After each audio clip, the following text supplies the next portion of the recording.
Hello friends, welcome back to my channel. तो आज की वीडियो है हुक्स इन रिएक्ट जेएस पर। तो इसमें हम दो टॉपिक्स कवर करने वाले हैं, जो है what are hooks in React JS. Second one is what are type of hooks. तो सबसे पहले देखते हैं what are hooks in React JS.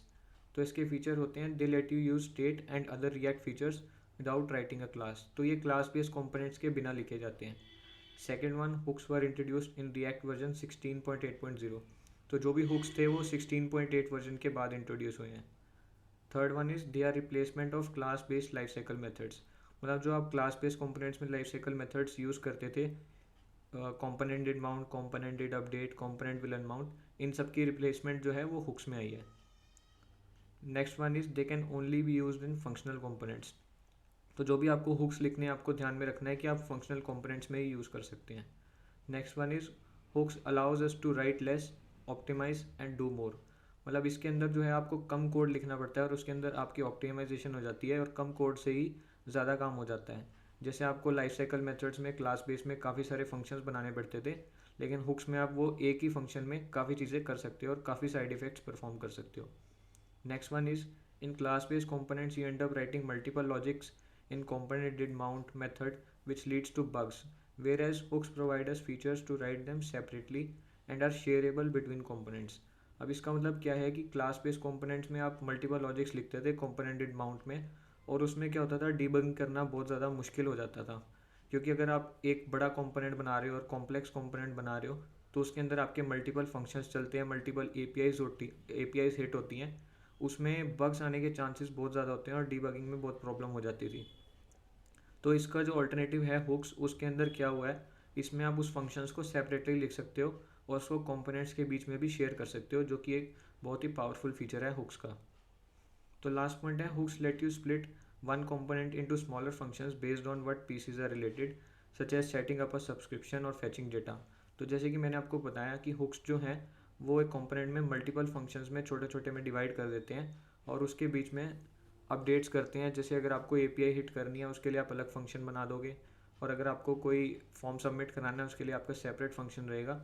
तो हुक्स में ये फीचर्स बहुत ज़्यादा पावरफुल होते हैं और जो कोड को ऑप्टिमाइज़ भी करते हैं और एप्लीकेशन की परफॉर्मेंस को भी बूस्ट करते हैं। तो अब बात करते हैं what are the types of hooks. तो इसमें सबसे पहले आते हैं basic hooks. First one is use state. It is use to update the state in the component. तो जैसे आपने क्लास बेस्ड कंपोनेंट्स में दिस डॉट सेट स्टेट करके स्टेट को अपडेट किया था, इसी तरीके से फंक्शनल कंपोनेंट्स में आप यूज स्टेट हुक का यूज़ करके स्टेट को जो है अपडेट कर सकते हो। Second one is use effect hook. ये सबसे इंपॉर्टेंट होती है, चलिए देखते हैं इसमें क्या होता है। It is use to create side effects, manipulate data on the component load, performs actions on the basis of state change using dependency check. It is basically replacement of component did mount, component did update and component will unmount. अब इसका सबसे main purpose क्या होता है, जैसे आपने class based components में component did mount use किया हुआ है, कंपोनेंट डिड अपडेट यूज़ किया हुआ है और कंपोनेंट विल अनमाउंट यूज़ किया हुआ है, तो आपको ये सेपरेटली तीनों लिखने पड़ते थे लाइफ साइकिल मेथड्स।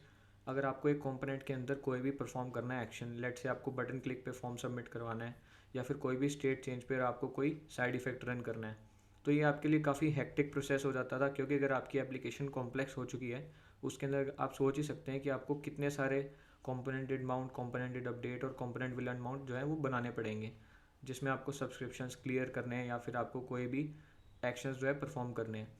अब हुक्स जो हैं वो इसमें एक ऑप्टिमाइज वर्जन लेके आते हैं यूज़ इफेक्ट हुक के नाम से, जिसमें आप क्या कर सकते हो, यूज़ इफेक्ट में तीनों चीज़ें जो हैं वो एक ही जगह से हैंडल कर सकते हो।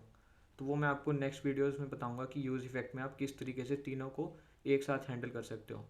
तो इससे आप देख ही सकते हो ये कितना पावरफुल है और इसमें आपको कितना कोड जो है वो आपको कम लिखना पड़ेगा, क्योंकि आपका तीनों जो फंक्शंस हैं आपके माउंट करने के, अपडेट करने के और अनमाउंट करने के, तीनों आपके एक ही जगह से चल जाएंगे काफ़ी इफेक्टिवली और आपका कोड जो है बहुत ऑप्टिमाइज हो जाता है। इसके साथ ही आपकी एप्लीकेशन की जो परफॉर्मेंस है वो भी बढ़ जाती है।